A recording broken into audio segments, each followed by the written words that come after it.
Vamos a hacer una introducción. Esto es Segundo Martes. Segundo Martes es un ciclo de charlas que organizamos una vez por mes en CAPS Consultores sobre temas que tienen que ver con los procesos de traspaso generacional en la empresa y la familia, temas organizacionales, temas del patrimonio y temas financieros que tienen que ver con la empresa de familia o la empresa no familiar, pero que cuando no se planifica adecuadamente muchas veces termina convirtiéndose en una empresa de familia. Muchas gracias. Perdón, si pueden silenciar los micrófonos, A le veces agradezco. nos falla. Decía un cliente, trabajé 10 años en Oracle y hasta nos fallaba el internet. Si pueden silenciar los micrófonos, si no, a ver.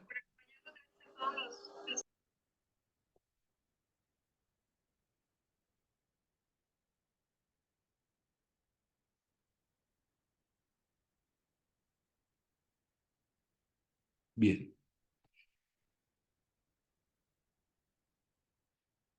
Entonces, nuestra pretensión es, a través de estas presentaciones de los Segundo Martes, tratar de compartir con ustedes nuestras experiencias, nuestra mirada y de alguna manera aportar al proceso de toma de conciencia de la importancia que tiene tomar acción para prevenir conflictos y para prever un futuro que sea el mejor posible para cada uno.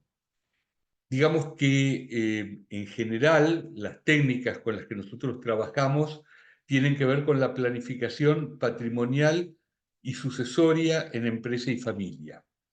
Y hoy nos encontrábamos con que nos toca esta charla, por ser siempre el segundo martes de cada mes, en un martes 13.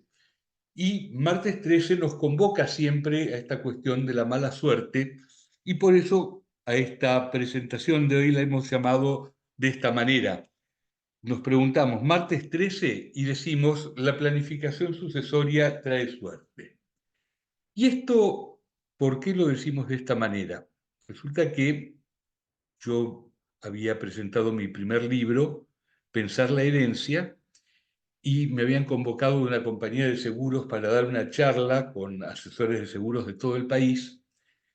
Se trataba de un desayuno, entonces, bueno, mientras todos estaban terminando de desayunar, yo iba pasando por los lugares donde estaban reunidos y veo que había un asesor de seguros muy simpático, muy líder, que comentaba que, bueno, había venido en avión y el avión se había movido mucho, y él decía, bueno, y yo con este libro, Pensar la herencia, y yo decía, no será mi momento de morir con este avión que tanto se movía. Yo dije, bueno, qué interesante, pensé, porque en realidad todo lo que tiene que ver con la planificación sucesoria, de una forma o de otra, genera la resistencia de preguntarse si esto no es una manera de convocar a los malos espíritus, de convocar a las cosas para que sucedan. Entonces dije, bueno, la verdad que si se instala este concepto de que la planificación sucesoria trae mala suerte o es peligrosa, bueno, va a ser mucho más difícil poder trabajar en este tema. Entonces, cuando empezó la charla, pregunté si estaban presentes todos los que habían sido convocados, me dicen que sí. Les pregunté si todos habían llegado bien, me dicen que sí. Entonces les pregunto, ¿y todos tienen Pensar la herencia? Y por supuesto todos exhiben el libro, efectivamente lo tenían. Entonces les digo, bueno, evidentemente podemos sacar una conclusión en conjunto, Pensar la herencia trae buena suerte. Y en realidad ahora vamos a ver que esto no es una cuestión ni de suerte ni de no suerte, sino que tiene que ver justamente con lo que nosotros podemos hacer en función de que nuestra realidad sea la mejor posible. Porque bueno, digamos que hay una serie de gualichos, ¿no? Que el ajo, que el trébol de 4 hojas, que la herradura, que el escarabajo. Y todas estas cosas son las que, de alguna manera, a lo largo de la historia, y muchas veces no sabemos por qué, quedan asociadas con los temas de la suerte.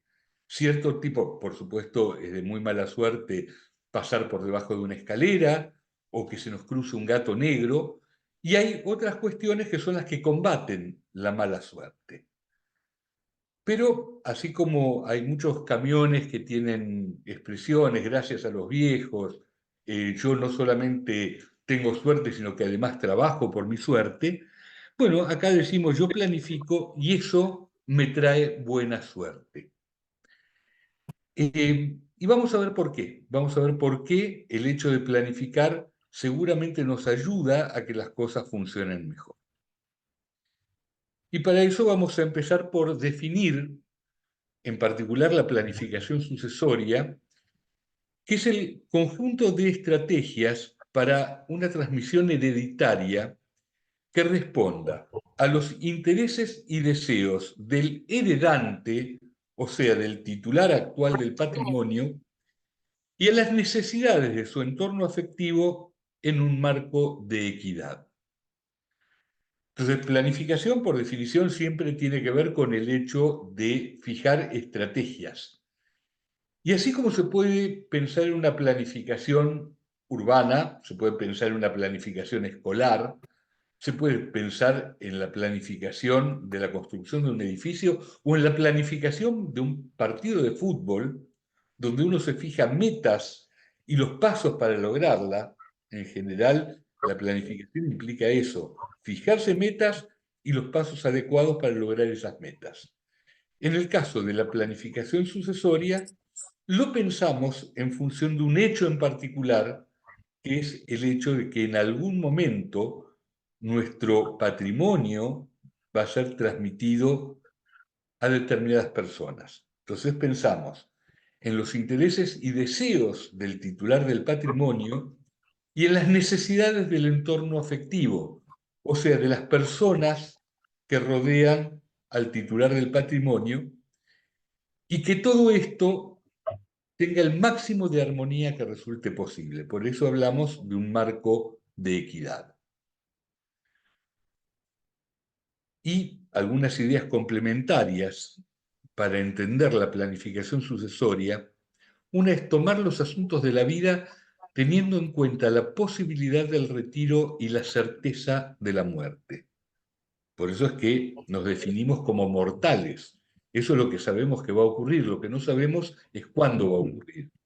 A veces una muerte es a destiempo por ser prematura, y a veces podría ocurrir que una muerte es a destiempo porque una persona vive más años de lo que esperaba y de lo que estaba preparado para vivirlos. Entonces, aparece muchas veces la situación de personas que dicen, ojalá Dios me lleve, Dios se olvidó de mí. Y todo esto tiene que ver con un cierto desamparo, un cierto malestar en la vida. Y decía Benjamin Franklin, nada es seguro en la vida salvo la muerte y los impuestos.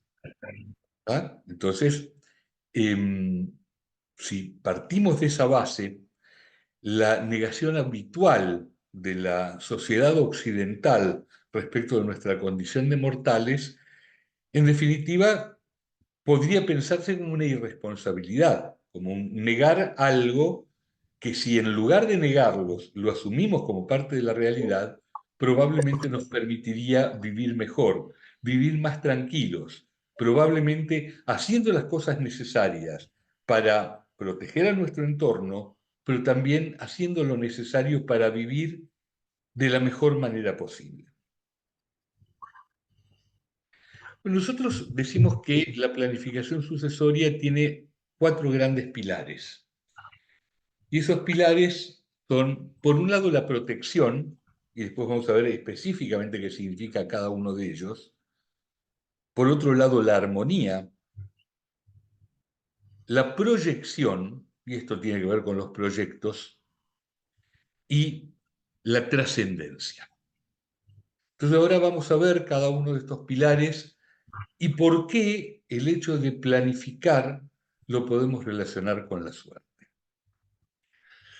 La protección significa que en caso de que ocurra una contingencia, y una contingencia es un hecho inesperado, generalmente dañoso, podamos lograr la protección de los seres queridos mediante recursos económicos, soluciones financieras de emergencia, mecanismos de control, estrategias de inversión y desendeudamiento.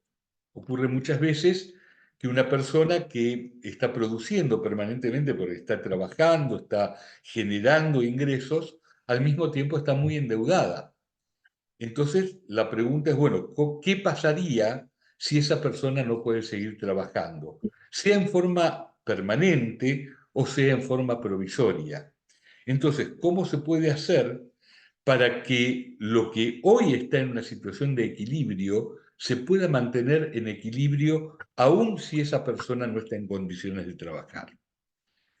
Y por supuesto que para la protección se necesitan, por un lado, los recursos económicos, es decir, para que quienes necesitan ser protegidos, que probablemente son los hijos menores de edad, los miembros de la familia que tienen alguna discapacidad o los padres muy mayores.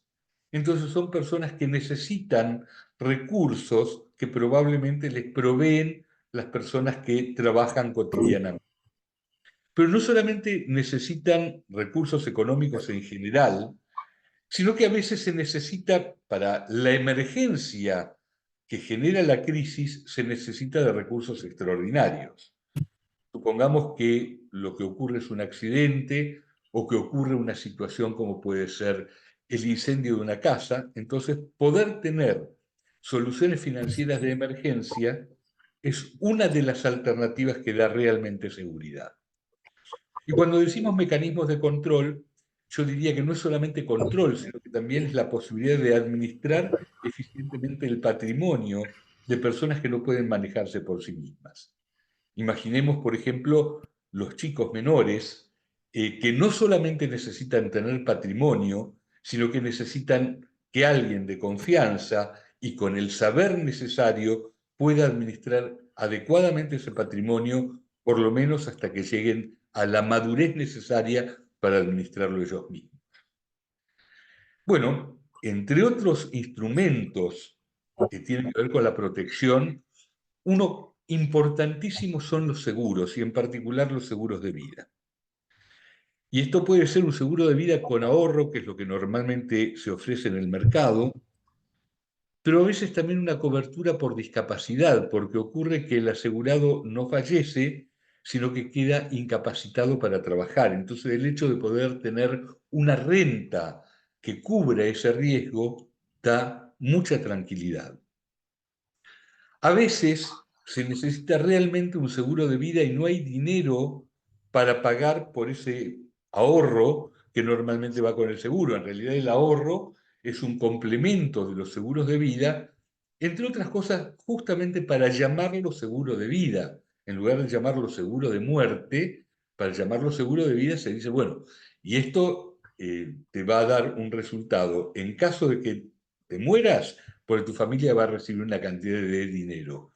Pero si vivís más allá de determinada cantidad de años, va a haber un ahorro que vos vas a haber hecho a lo largo de la vida y que te va a servir para una jubilación mejor que la que te hubiera tocado habitualmente. Lamentablemente en la Argentina, por limitaciones que históricamente ha establecido el Banco Central, el ahorro es algo bastante limitado, porque de hecho muchas veces el Estado termina administrando el dinero que deberían administrar las compañías de seguro y eso genera un enorme riesgo respecto de esta parte que tiene que ver con el ahorro. Por eso destacamos lo importante que es también pensar en un seguro de vida sin ahorro, que implica una cuota, por supuesto, mucho más baja. Pensar en el retiro, nosotros decíamos que la muerte es una certeza respecto de la cual la contingencia es cuándo va a ocurrir. Entonces, si ocurre que una persona vive muchos años, es probable que tenga grandes necesidades para su subsistencia en ese largo plazo. De ahí la importancia de pensar en estrategias y formas de ahorro para el retiro. A veces es necesario pensar en la cobertura de una cuota alimentaria. Hace muchos años yo escribí un artículo que se llamaba El seguro de alimentos cesantes. Y un poco el concepto es que a veces el papá y la mamá se pelean respecto de la cuota alimentaria de los hijos, que sí, que tienen que ir a un colegio inglés de doble escolaridad y que quizás el que tiene que pagar los alimentos dice, bueno, pero es un colegio muy caro, yo no sé si estoy a la altura. Muchas veces eso termina siendo una pelea de inmortales. Eh, las dos partes en conflicto y a veces los mediadores e incluso los funcionarios judiciales no advierten que en caso de fallecimiento del alimentante podría ocurrir que las personas que reciben esa cuota alimentaria quedan totalmente desprotegidas.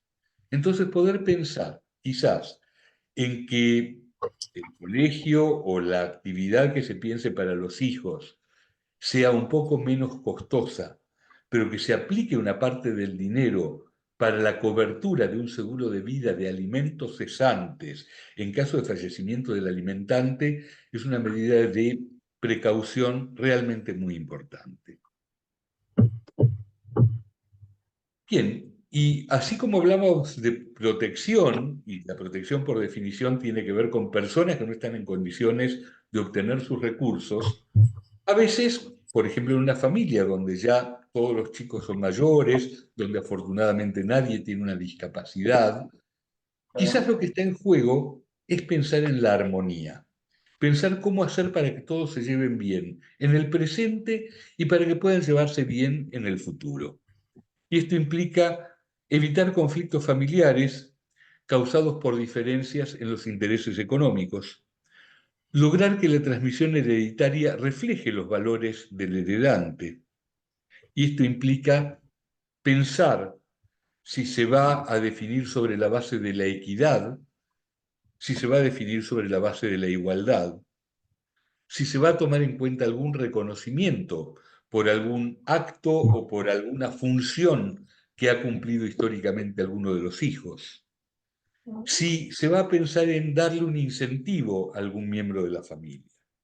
Estos puntos, equidad, igualdad, reconocimiento, incentivo, son puntos muy críticos para poder mantener la armonía familiar.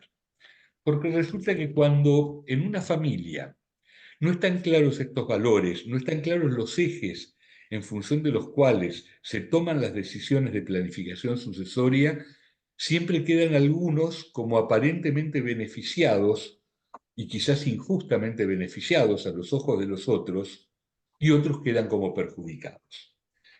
A veces en una familia el valor igualdad es un valor absolutamente importante. Los padres quizás dicen a los hijos permanentemente, los queremos a todos por igual y todos van a recibir nuestro patrimonio por igual. Pero resulta que puede ocurrir que alguno de los miembros de la familia tiene necesidades especiales, por ejemplo, por una discapacidad, por ejemplo, porque tiene una situación en la vida diferente de la de, vamos a pensar en sus hermanos. Por ejemplo, alguien que tuvo un muy mal matrimonio y quedó en una situación muy desventajosa desde el punto de vista económico-financiero, quizás frente a hermanos que están en una muy buena situación, alguien que encaró un muy mal negocio o que estaba en un rubro que se convirtió en un rubro recesivo y por lo tanto no le está pasando bien desde el punto de vista económico. Entonces ahí es donde podemos pensar no solamente en la igualdad, que es la equivalencia matemática, sino en la equidad, que implica una equivalencia conceptual.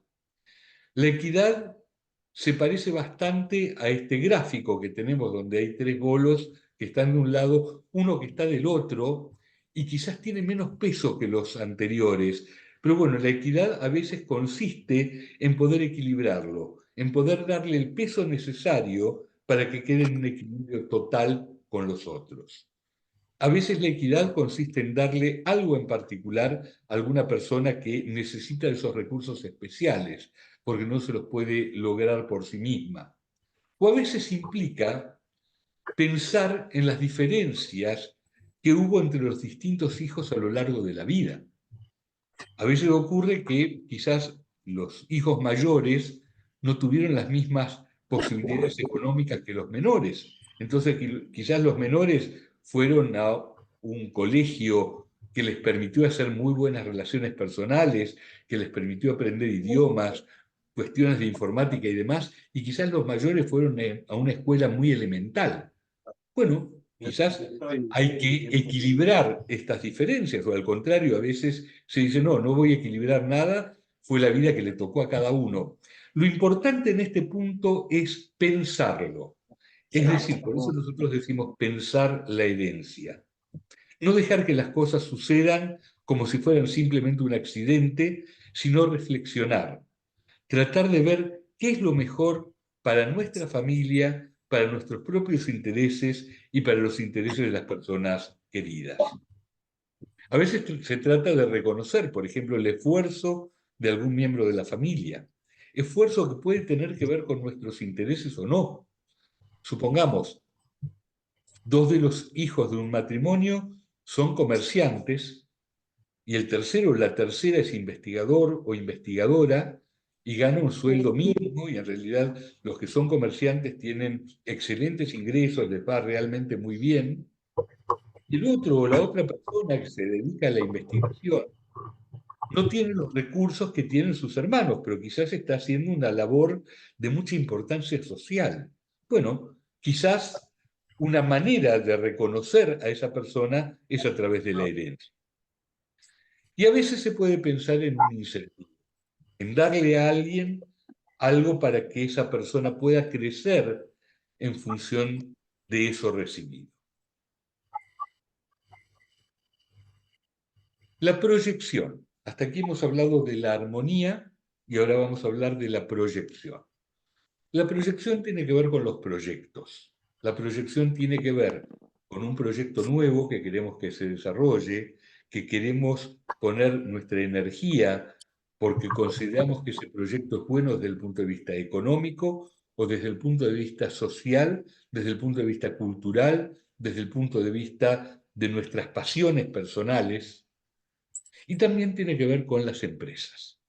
Entonces, fundamentalmente, definimos la proyección como que los emprendimientos y proyectos del heredante puedan continuar en el tiempo.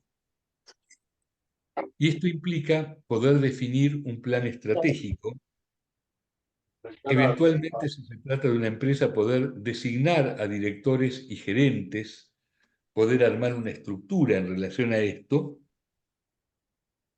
fijar el destino del patrimonio, por ejemplo, para la propia familia o para los socios. A veces tenemos una empresa que hoy es pyme, no es una empresa familiar, tenemos socios que no son familiares.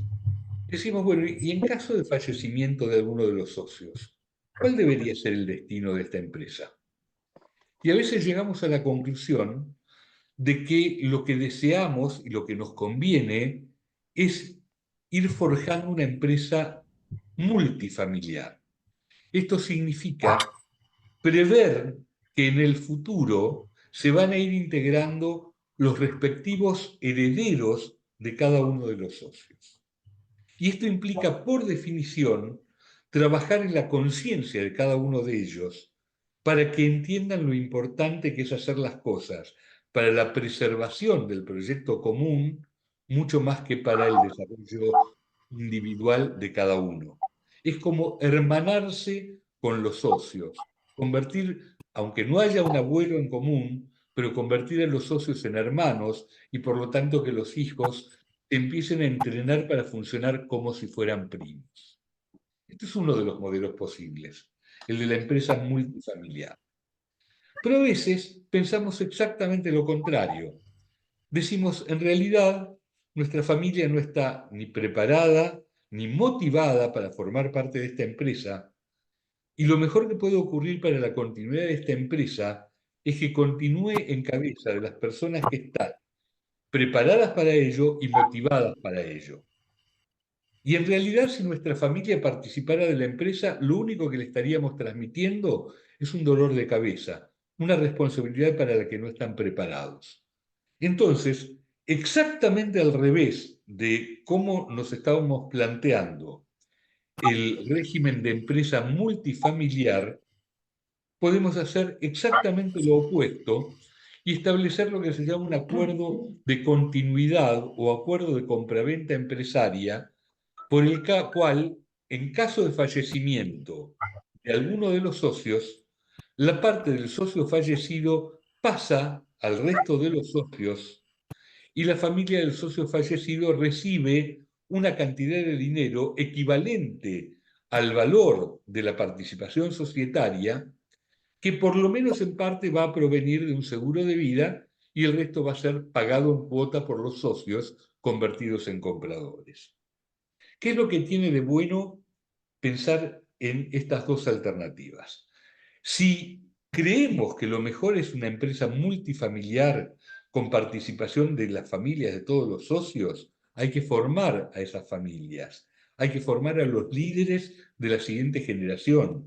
Tienen que entrenarse para luego poder participar juntos, para poder tomar decisiones en conjunto y para poder trabajar en armonía. Si por el contrario lo que decimos es, queremos que esta empresa siga siendo manejada por los que tienen la motivación, por los que tienen el saber, y por lo tanto que las familias respectivas no interfieran con todo esto, ahí hay que garantizar los recursos necesarios para que las familias no se vean perjudicadas y que reciban un valor que equivalga realmente al valor que tiene la parte societaria.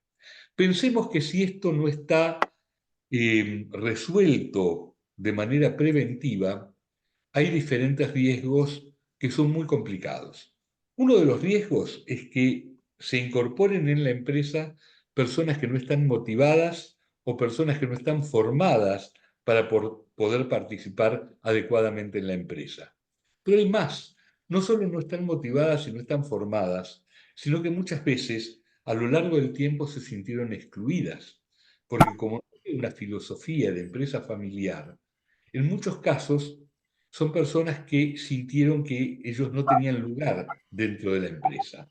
Entonces, cuando entran a la empresa, porque falleció, por ejemplo, el titular anterior, entran con una mala predisposición. Como les digo, probablemente sin la formación adecuada y fundamentalmente sin la motivación adecuada para poder intervenir de una manera exitosa. Por el contrario, si la familia no tiene la vocación o la capacidad de entrar a la empresa y no está previsto qué pasaría en caso de fallecimiento de alguno de los socios, es muy probable que los socios sobrevivientes digan, bueno, nosotros no tenemos recursos como para pagarles la parte, si quieren que sigan siendo socios eternamente, pero esta es una empresa que no reparte dividendos, porque acá lo importante es trabajar en la empresa y conclusión, lo que quizás fue el fruto del trabajo y el esfuerzo de muchos años, termina convirtiéndose en nada, con un enorme resentimiento y malestar para la propia familia. Por lo tanto, es una fuerte recomendación que en el caso de pymes no familiares se piense con claridad qué se va a hacer con la empresa, cuál va a ser el destino de la empresa. O trabajamos para que sea una empresa multifamiliar o por el contrario nos aseguramos que en caso de fallecimiento de alguno de los socios, la familia va a recibir algo que sea coherente, compatible con lo que realmente vale esa empresa. El derecho de manera Perdón, si pueden apagar ese micrófono, gracias. Bueno, pensemos que en el Código Civil y Comercial, la empresa es un establecimiento comercial, industrial, agrícola, ganadero, minero o de otra índole que constituye una unidad económica o las partes sociales, las cuotas o acciones de una sociedad. Bien, una definición amplísima que es la que permite justamente utilizar diferentes herramientas, diferentes estrategias para poder proteger ese interés y poder mantenerlo de la manera más racional que resulte posible. Y tengamos en cuenta que el cónyuge sobreviviente que adquirió, constituyó o participa en la empresa en todo o en parte, puede oponerse a que la empresa se divida. Y esto, de lo que se puede oponer el cónyuge, también se puede establecer en vida de todos los participantes de la sociedad. también puede solicitar el cónyuge que le sea atribuida la empresa en la partición, y similar derecho tiene un hijo que haya participado en la constitución o desarrollo de la empresa. Todas estas son herramientas que probablemente no se conocen lo suficiente, pues son herramientas que están en el actual Código Civil y Comercial, que tiene apenas 9 años de vigencia, en realidad todavía 8 años y medio, lo cual significa que no tiene el tiempo suficiente como para que esté instaurada la cultura que transmite el Código Civil y Comercial. Entonces, quedémonos con la idea de que el código actual toma una serie de medidas para poder proteger la empresa a lo largo del tiempo. Y tengamos en cuenta también que el cónyuge sobreviviente tiene derecho a administrar la empresa. Y pensemos también, y esto es importantísimo, que están prohibidos los pactos sobre herencia futura.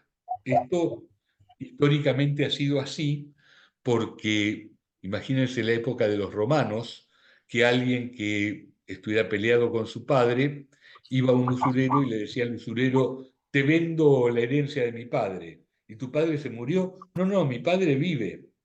Bueno, el usurero le compraba la herencia, se lo compraba muy barato, con lo cual ese heredero quedaba en una situación riesgosa para el resto de su vida, y encima lo que ocurría es que la vida del heredante, la vida del titular del patrimonio, pasaba a correr mucho riesgo.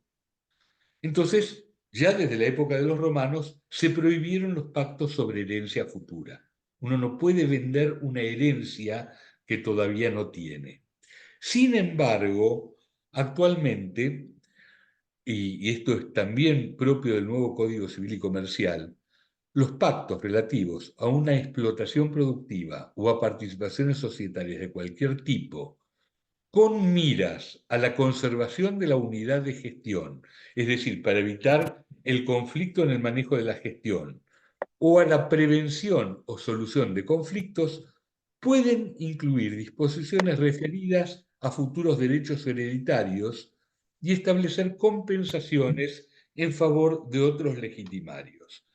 Este artículo es lo que le da plena entidad a ese acuerdo, que yo les decía, el acuerdo de continuidad empresaria, para que una de las partes de la sociedad se quede con la sociedad. Este artículo también le da plena vigencia a los protocolos familiares, porque todo aquello que se establece para mantener la unidad de gestión y para prevenir y evitar conflictos tiene pleno valor legal. ¿tá? Y entonces se puede establecer, por ejemplo, que algunos miembros de la familia van a ser continuadores en la empresa y que otros miembros de la familia van a recibir otro tipo de bienes. Y el código va más allá, y esto es muy importante, establece que estos acuerdos van a ser válidos aunque no participen el actual titular del patrimonio y su cónyuge. Es decir, que lo que se establece con absoluta claridad es que incluso los que el día de mañana van a ser herederos pueden hacer un acuerdo para evitar conflictos cuando ocurra efectivamente la herencia. Yo recuerdo un caso de una señora que me dice: bueno, papá cree que es inmortal, él no puede pensar en que algún día no va a estar, y la verdad nos tiene paralizados porque tenemos hermanos, son 8 hermanos, algunos trabajan en la empresa, otros estamos afuera, y los que estamos afuera, la verdad, no sabemos qué va a ocurrir con nuestro patrimonio el día que papá no esté. Bueno, la recomendación fue justamente poder hacer un pacto, se llama Pacto del artículo 1010, con participación de todos los hermanos sin participación de los padres.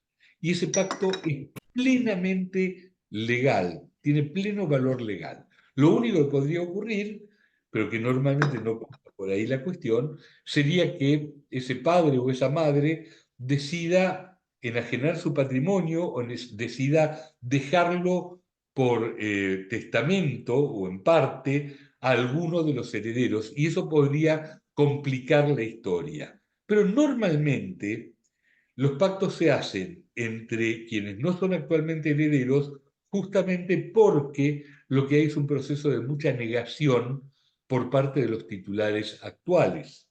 Entonces, quien está negando normalmente no toma medidas de planificación sucesoria. Bueno, les dejo esto como idea porque nos da un margen y una cintura para poder llegar a buenos acuerdos que es realmente impresionante y que ayuda a evitar conflictos y que ayuda a manejar el patrimonio de la mejor manera. Bien. Para instrumentar los acuerdos que se suelen establecer en las empresas familiares, generalmente a través del protocolo, en las cuales se dispone que la participación societaria puede transferirse únicamente entre parientes consanguíneos, pero nunca puede recaer en parientes políticos, mecanismo necesario para preservar la empresa en la familia de origen.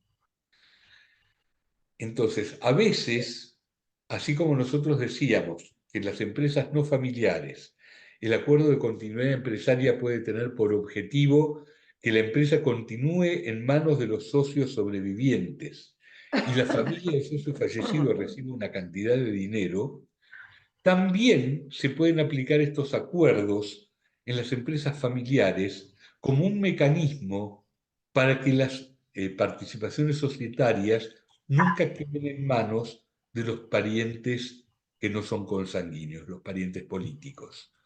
Digamos que muchas veces es un valor en la empresa familiar, por más amor que haya hacia los parientes políticos, pero es un valor el hecho de que los parientes políticos no terminen siendo herederos.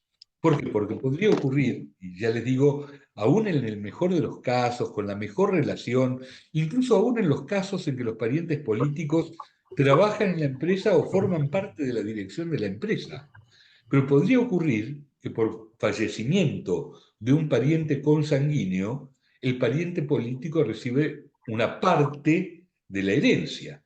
¿Por qué? Porque si la empresa en todo o en parte es de un miembro de la familia consanguínea, al momento de su fallecimiento, siendo un bien propio, el cónyuge hereda una participación societaria como si fuera un hijo más. Es decir, que alguien que tiene 3 hijos, el cónyuge hereda la tercera parte de ese patrimonio. Pero resulta que ese cónyuge tiene un derecho que no hay ninguna forma de impedirlo, de volver a casarse. Y esto puede ocurrir por más amor y por más buena relación que tenga con su cónyuge actual. Pero si termina esa relación por fallecimiento, desde ya que el viudo o la viuda va a tener el derecho de volver a casarse. Entonces, lo que se establece a través del acuerdo de continuidad empresaria en el caso de las empresas familiares es que el cónyuge no reciba participaciones societarias, sino en todo caso que reciba una cantidad de dinero, muchas veces, como les decía, proveniente de un seguro de vida o proveniente del propio esfuerzo de todos los socios. ¿Y cuál es la idea? La idea es que el linaje familiar del socio fallecido mantenga el total de la participación societaria. Esto significa, como les decía, si son 2 hijos y el cónyuge, se le compra la participación al cónyuge, pero esa participación no aumenta los derechos que tienen los demás socios, porque eso dejaría ese linaje familiar en inferioridad de condiciones, sino que se toma como una especie de resguardo social. Y entonces, por un lado se le da dinero al cónyuge y por otro lado las participaciones societarias quedan para los hijos del socio fallecido. Entonces se cumplen 2 objetivos al mismo tiempo. Un objetivo, que el pariente político no forme parte del capital de la sociedad, que no sea titular de acciones, pero por otra parte, que se resguarde a la familia del socio fallecido a partir de un ingreso extraordinario equivalente al valor de esas acciones.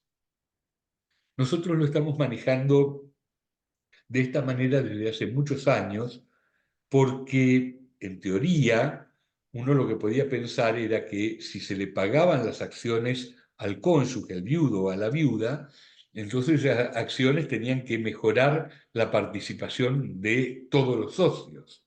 Pero resulta que haciéndolo de esa manera se perjudica al linaje familiar justamente del socio que falleció prematuramente.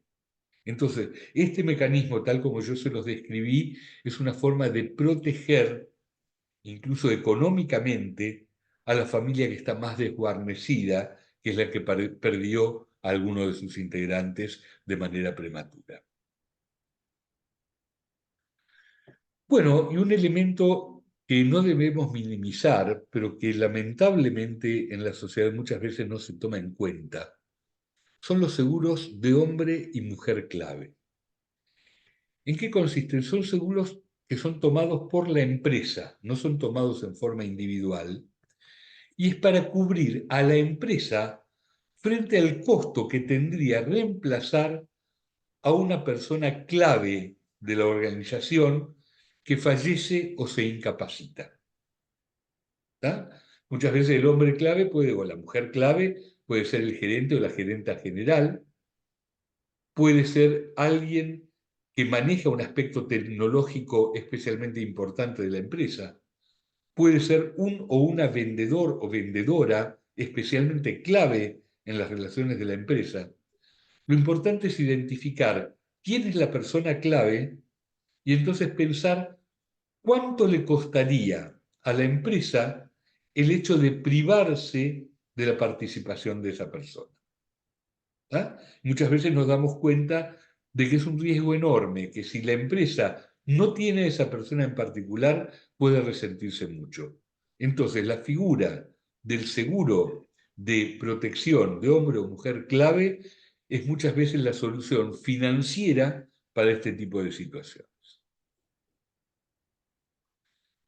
Bueno, decíamos que eran 4 pilares: la protección, la armonía, la proyección, y este quizás es el pilar del que menos se habla públicamente, la trascendencia. ¿Qué significa la trascendencia? Significa dejar una marca en el mundo o en la familia a través de acciones de bien público, la fundación de una institución, el legado de bienes o dinero, los mecanismos para que estos aportes materiales perduren en el tiempo. Cuando nosotros recorremos un museo, generalmente en Estados Unidos, o muchas veces cuando vamos a una iglesia o a un templo, nos encontramos que hay una chapita de bronce que recuerda a una persona o a una pareja. Y esto generalmente son donaciones, son legados. La diferencia entre donación y legado es que la donación se hace en vida y el legado se hace después de la muerte, para que una parte del patrimonio de una persona vaya para entidades de bien público, para proyectos con valor social, y esto es en realidad una estrategia de trascendencia. Es una forma de quedar en el mundo. Cuando ya hemos protegido a las personas más cercanas a las que tenemos que proteger, cuando ya hemos trabajado por la armonía familiar, cuando ya hemos pensado en cómo lograr la continuidad de nuestras empresas, de nuestros negocios, de nuestros proyectos, en ese momento es cuando adquiere plena significación este concepto de la trascendencia. Y es un concepto clave que, como les digo, en general en los países latinos no está muy desarrollado, porque a diferencia de los países anglosajones, nunca hubo una intención de ligarlo con el tema impositivo. En los países anglosajones, históricamente, el hecho de hacer un legado para entidades de bien público, para ONGs, implicaba pagar menos impuestos hereditarios. En los países normalmente latinos, esto no se piensa de esa manera y por lo tanto socialmente no tiene un lugar tan significativo, no está tan instalado el hecho de la trascendencia a través de obras de bien público. Pero es algo que realmente es muy valioso para la sociedad y muchas veces es muy valioso para los titulares del patrimonio. Bueno, y con esto hicimos toda la presentación del tema, de lo que queríamos comentarles a ustedes respecto de por qué consideramos que la planificación sucesoria trae buena suerte. ¿Y cuál es esa buena suerte? Es la buena suerte de saber que hicimos lo mejor posible para cuidar nuestro patrimonio, para que nuestro patrimonio llegue de la mejor manera, para proteger a las personas que queremos. Perdón, María Silvina, si podés silenciarte, gracias. Para poder lograr que haya armonía familiar en el largo plazo, recordemos que los conflictos hereditarios son hereditarios. María Silvina, nuevamente te pido, te vamos a... Ahí está. Listo. Los conflictos hereditarios son hereditarios. Cuando en una generación ocurre una situación de conflicto que divide a la familia, es muy probable que esa situación luego lamentablemente se arrastre a lo largo del tiempo y se arrastre a las siguientes generaciones. Por lo tanto, tener en cuenta que lograr la armonía es una forma de vivir mejor, de preservar a nuestra familia en el largo plazo. Y por supuesto, para muchos su empresa es como si fuera un hijo más. Entonces, hacer lo necesario para que la empresa pueda tener trascendencia a lo largo del tiempo es una de las claves para poder vivir tranquilo y para poder vivir feliz. Bueno, esto es lo que quise transmitirles en esta presentación. Ahora sí abrimos los micrófonos para las preguntas que ustedes puedan tener.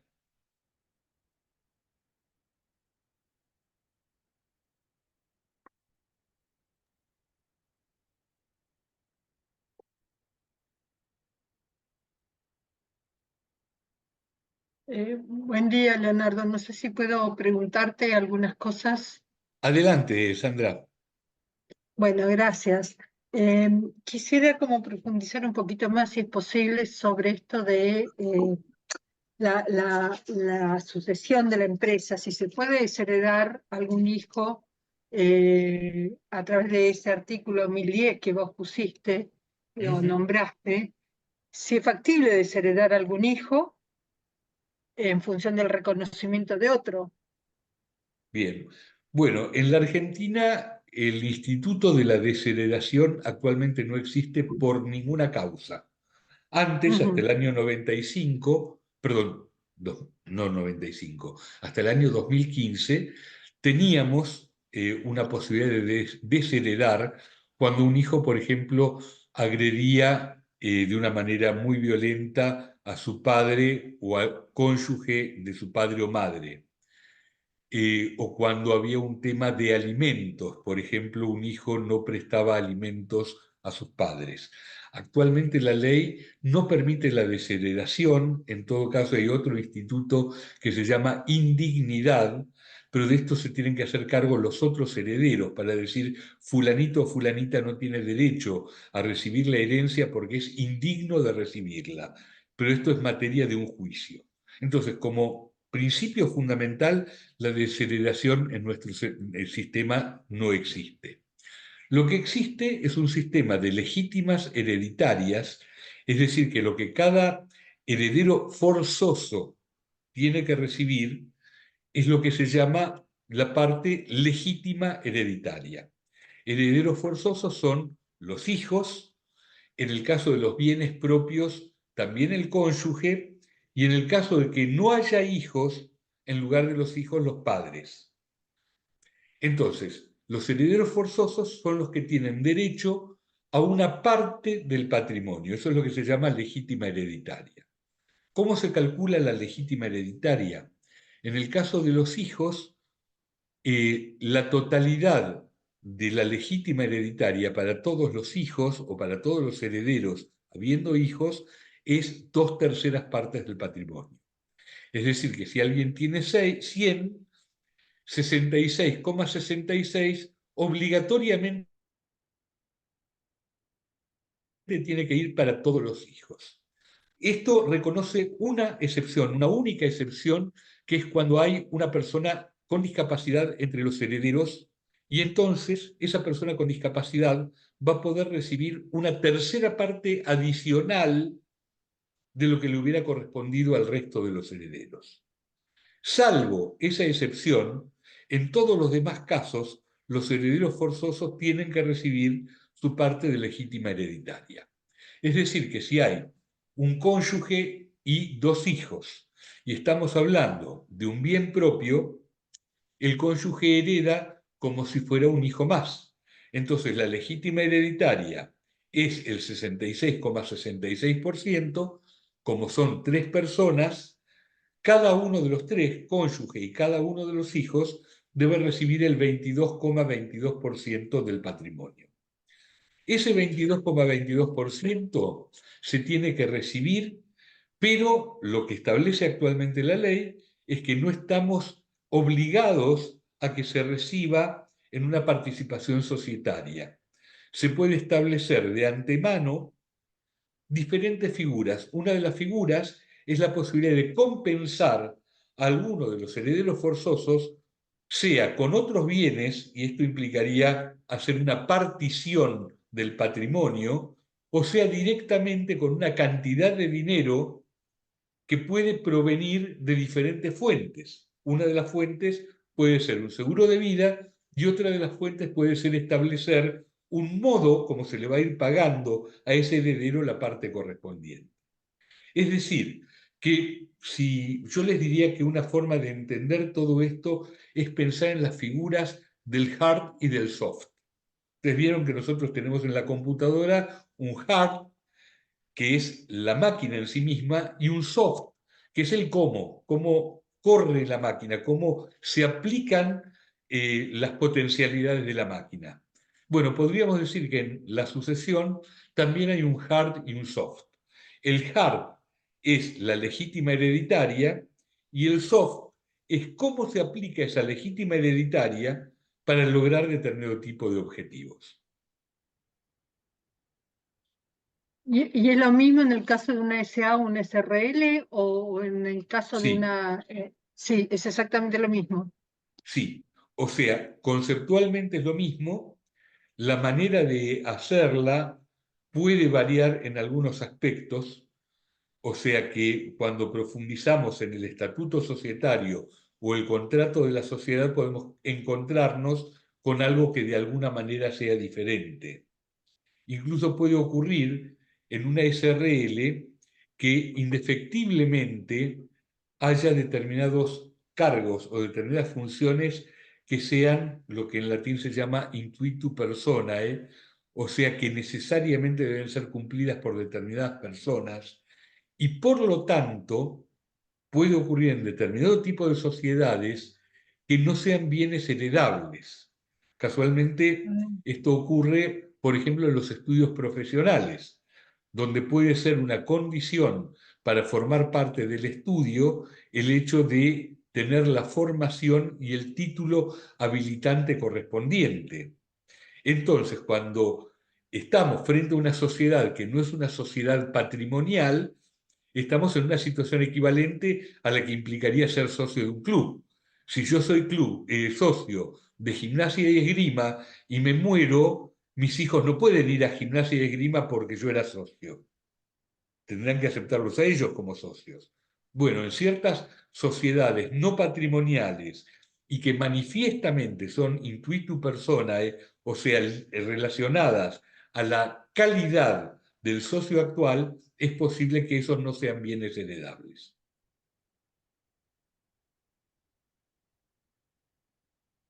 Gracias. Nada. ¿Alguna otra pregunta? Sí, buenas tardes. Mi nombre es Ana. Mi pregunta Buenas es la tardes, Ana. siguiente. ¿Una niña de 10 años puede heredar a su tutora? Si puede heredar puede ser heredada por su tutora o ella heredar a su tutora. Cuando decimos tutora significa que no está la mamá, sino que hay alguien que se está haciendo cargo de esta persona justamente porque falleció la mamá. Exactamente, la mamá desapareció, sí, no está la mamá. Sí. En principio, sí puede heredar a la tutora. En cuanto a ¿Por qué la heredaría la tutora? Es otra historia. Habría que ver cuál es la relación familiar que tiene la tutora, porque en principio una persona de 10 años no puede hacer un testamento. Claro. Entonces, si la tutora la heredara por fallecimiento de la niña, sería como consecuencia de su relación familiar, es decir, del vínculo familiar que la haría heredera. Por ejemplo, para dar un ejemplo, si es la única tía, ahí sí sería la heredera. En cambio, si hubiera 5 tíos, heredarían los 5 tíos. Ujú. Sí, es un tema complicado, es verdad, es un tema complicado, pero no, en este caso está la tutora porque justamente hay una relación sanguínea por la cual no se puede hacer la adopción. Ajá.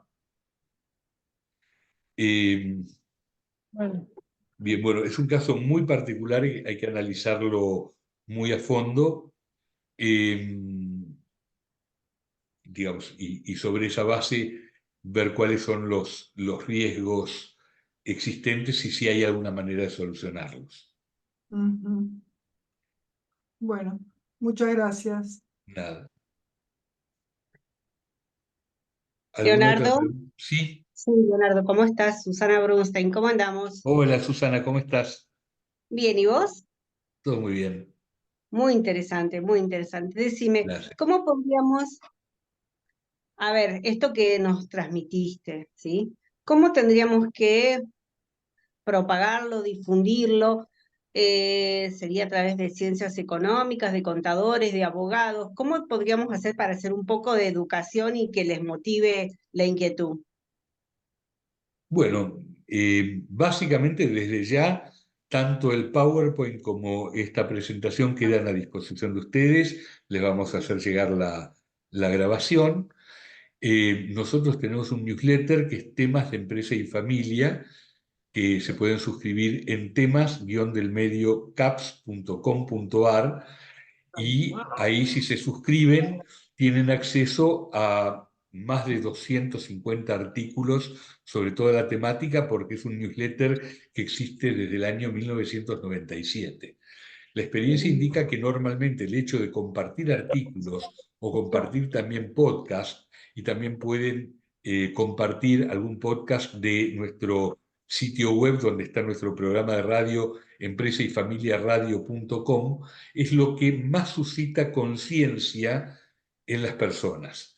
¿Quiénes son los profesionales, digamos, más sensibles frente a esta temática?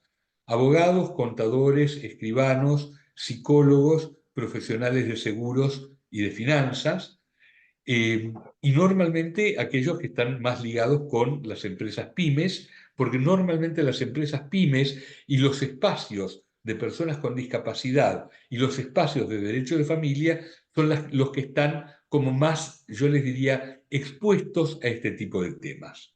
Ujú, Así que, bien. de todas maneras, todo lo que tiene que ver con la planificación sucesoria no es solamente para que se enteren los profesionales, sino que también hay mucho para hacer con el público en general, porque muchas veces de lo que se trata es de que las personas tomen conciencia de la planificación sucesoria y a partir de ahí hagan la demanda de servicios a sus respectivos profesionales. Muchas gracias, Leonardo. Nada.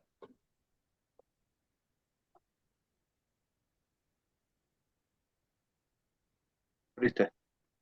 ¿Alguna otra pregunta? Constanza, ¿cómo está Leonardo? Hola, Constanza. Em, Mi duda va relacionado a que hace unos años el protocolo familiar no tenía vigencia legal y quisiera saber cuáles son las normas que le dan sustento legal actualmente. Bien. Eh, Efectivamente, hasta el año 2015, el protocolo en sí mismo no tenía valor legal, pero ese valor legal se conseguía a través de pactos de socios, a través de contratos asociativos y a través de pactos específicos que implicaban a veces también la reforma de estatutos. Hoy ese valor legal se obtiene fundamentalmente a través del artículo 1010 del Código Civil y Comercial, que es el que establece justamente que todo pacto que, aunque implique un acuerdo sobre herencia futura, permita garantizar la unidad de gestión y evitar conflictos, va a ser válido. Y a su vez, el artículo 1024 del Código Civil y Comercial, que dice que los acuerdos que realiza una generación son obligatorios para la generación siguiente. Esto en el Código Civil histórico no era así, sino que lo que se heredaba era el patrimonio, pero no se heredaban los acuerdos o las limitaciones que habían respecto del patrimonio. Y por otro lado, los artículos que permiten atribuir cierta parte del patrimonio a determinados herederos, en particular aquellos herederos que han participado en la formación o en la explotación del negocio, todos esos son artículos que coadyuvan a darle valor legal al protocolo. No hay un artículo único, de hecho, todavía no tenemos una ley que diga el protocolo familiar es plenamente válido, no está dicho con todas las letras, pero articulando todos estos artículos y haciendo protocolos que no sean abusivos, vamos a lograr el resultado buscado. Pues eso algo. Liliana Sichero. Bien. Consulta, Leonardo, si no hay otra pregunta de algún otro compañero. A los fines prácticos, ponerle que yo hago un seguro societario donde dejo cruzado a mi socio, establezco el valor para el capital asegurado de lo que vale esa empresa, que es muy difícil estimar el valor de esa empresa con valores futuros. ¿En qué medida un seguro societario no creo que ningún heredero firme que está de acuerdo con recibir esa suma congelada en el tiempo? Bien, en primer lugar, no es necesario que los herederos firmen. Ajá. Con que firmen los actuales titulares alcanzaría.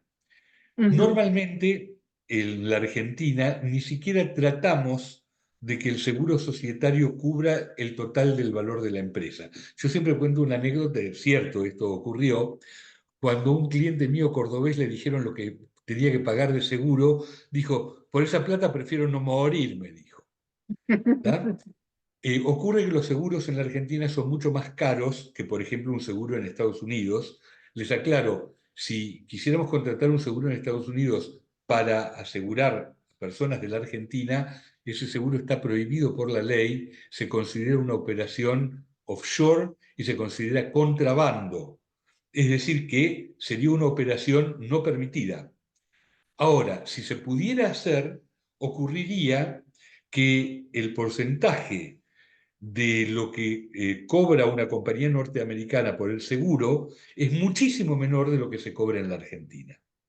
Eso y cierta estabilidad financiera hace, y cierta cultura respecto a esta temática, hace que muchas veces en Estados Unidos, cuando se piensa en un seguro de continuidad empresaria, se piensa en un seguro que cubra la totalidad del valor de la empresa. Y luego, una vez cada tantos años, porque los valores son estables, si la empresa aumentó de valor o bajó de valor, se reajusta el seguro. Bueno, esto en la Argentina ni intentamos aplicarlo de esa manera. Como les digo, el seguro es realmente muy caro, es decir, que si una empresa valiera 5 millones de dólares, y encima necesariamente para ser empresario pyme en la Argentina uno tiene que tener algún grado de optimismo, entonces lo que ocurriría con esos empresarios que dicen, ¿cómo vamos a poner esta plata en un seguro? Más vale invirtamos este dinero en mercadería.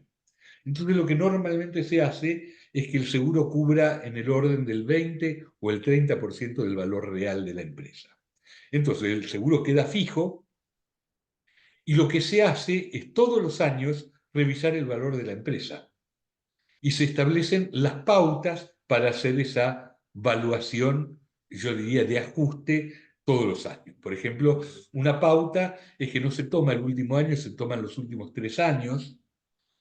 se actualizan por un índice que sea un índice lógico para una empresa de esas características. Hay empresas que está muy bien actualizarlas por índice de la construcción, pero otras está muy bien actualizarlas por el índice de aumento de 3 productos claves de su canasta de productos que venden. Hay empresas donde se establece que en caso de que haya habido una crisis que haya generado un aumento o una disminución patrimonial de más del X%, ese valor directamente se descarta, no se toma en cuenta, por ser un valor absolutamente excepcional. Entonces, de esa manera vamos llenando hojas y hojas de previsiones para que nadie se beneficie indebidamente y para que nadie se perjudique indebidamente. Y permítanme esta expresión metafórica, de esa forma vamos acercando el bochín. Si nosotros queremos hacer cosas útiles en la Argentina, por lo menos en tanto tengamos el grado de inestabilidad que padecemos habitualmente, nuestra pretensión no puede ser tener instrumentos perfectos e inalterables, sino que nuestra pretensión tiene que ser acercar el bochín, hacer que las cosas sean lo más simples que sea posible dentro del contexto y dentro de la realidad que nos toca vivir. Siempre recordemos una frase, yo les diría, indispensable para el management en la Argentina, que es: lo ideal es enemigo de lo bueno.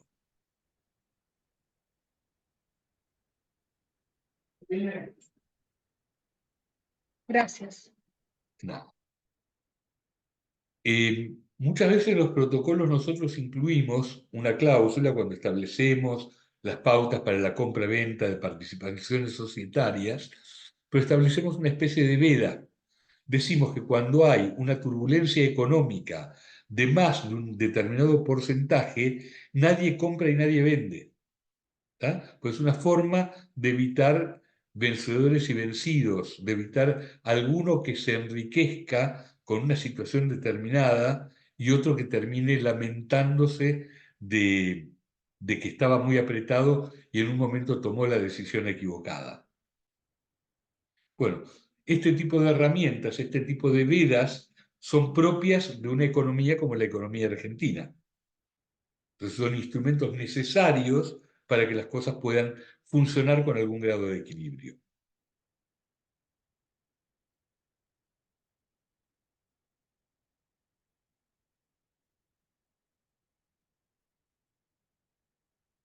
Bueno, ¿alguna pregunta más?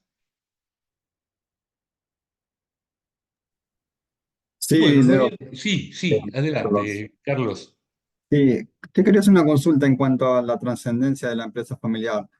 ¿Solamente es posible lograr la trascendencia o trabajar en la trascendencia de la empresa a través de una fundación o una ONG o hay otra manera de...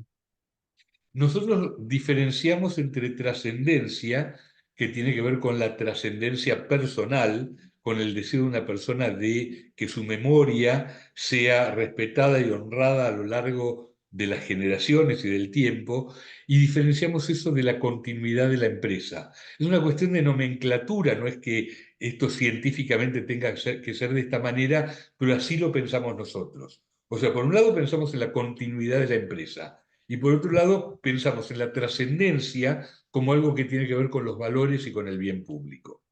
¿Tá? Normalmente cuando hablamos de empresa familiar, estamos hablando de algo que tiene que dar resultado económico. Y cuando hablamos de trascendencia, estamos pensando en algo que tiene que permanecer a lo largo del tiempo. Estoy recordando, por ejemplo, de una empresa muy prestigiosa y con una larga historia en la fabricación de ladrillos, que armó un museo. Y de pronto es muy interesante la situación porque armar el museo, y esto en la literatura de empresas familiares existe en el mundo, muchas veces ocurre que algunos de los potenciales herederos se inserta muy bien en los negocios y otro de los potenciales herederos quizás tiene mucha capacidad, pero su vocación no está en los negocios, sino que está en cuestiones de bien público o cuestiones que tienen que ver con la imagen de la empresa. Entonces esta importante fábrica de ladrillos lo que armó fue un museo de los ladrillos. Supongamos que el día de mañana el ladrillo deja de ser una herramienta para la construcción, una técnica de construcción, y se pasa a construir absolutamente con otra cosa. Bueno, quizás los titulares de la empresa de ladrillos deciden reciclarse, nunca más fabrican ladrillos, fabrican otra cosa para la construcción, pero lo que va a permanecer a lo largo de las generaciones y cada vez va a tener más valor va a ser el Museo de los Ladrillos. Espero Sí, haberte sí, aclarado no, el ahora sí concepto. lo entiendo, sí. Dale, gracias. Bueno, como apareció en el chat alguien que decía que quería suscribirse, reiteramos, para suscribirse, por favor, entren en www.temas-del-medio-caps.com.ar o envíen un mail a comunicaciones@caps.com.ar diciendo que se quieren suscribir. El newsletter llega una vez por mes, tiene normalmente 3 artículos y tiene invitaciones a determinado tipo de eventos. Bueno, les agradezco mucho la atención y desde ya quedamos a disposición y los invitamos nuevamente a visitar nuestra página www.caps.com.ar o empresayfamiliaradio.com, o si les interesa www.elprotocolofamiliar.com.ar. Hasta la próxima, que sigan muy bien. Gracias por Chao, todo. gracias. Muchas gracias. Muy Chao. claro. Muchas Muchas gracias, chao. Chao. gracias.